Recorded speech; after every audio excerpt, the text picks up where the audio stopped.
Hey guys, welcome back to my channel. In this video, I'm going to be covering the G in adoption fog. So if adoption fog means fear, obligation, and guilt.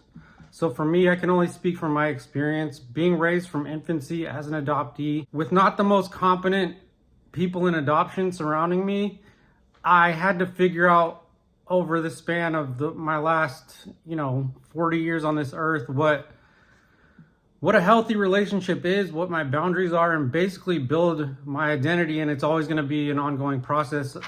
Adoption is a lifelong process. It's a very, very ongoing identity struggle for me and many other adoptees. But in this video, I want to talk about appropriate guilt versus inappropriate guilt. And that's part of the adoption fog. So not knowing this can be very dangerous, because there's a lot of misinformed, well-intended people out there, and there's a lot of misinformed, ill-intended people out there, and manipulators, and it's really bad if you get in a situation where you don't necessarily know or you haven't been taught what the correct way of being treated is, or if you have no boundaries. Like, I didn't have any boundaries. My parents didn't teach me any boundaries. It can start to get into your adult relationships if you never learn to fix this. So what is appropriate guilt? And I'm going to be reading from Out of the Fog.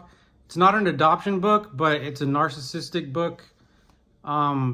Deals with the confusion of being in a narcissistic relationship. And that doesn't mean that it's ill-intended. This can be from well-meaning, uninformed, or not the most informed people.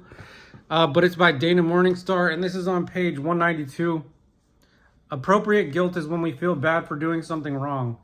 For example, if you borrowed money from somebody and never repaid it, it would be appropriate if you feel guilty. Inappropriate guilt is when we feel bad about our actions even though we didn't do anything wrong. Many targets of abuse tend to feel inappropriate guilt when they stand up for themselves and don't let someone else steamroll over their boundaries.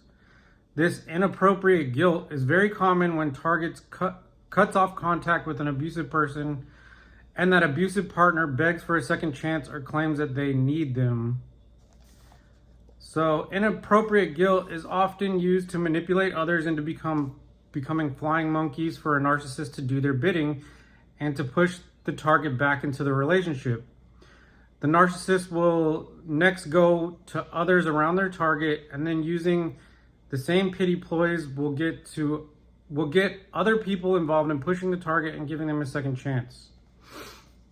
So it didn't go that far for me in my relationship, but it definitely was put on me to feel guilty if I behaved in certain ways, when really in reality, as adoptees, we have extra needs, and I had unmet needs of transracial adoption, of cultural identity, and everything I'm learning in the NTI adoption competency training. I really hate to admit that my parents did everything wrong.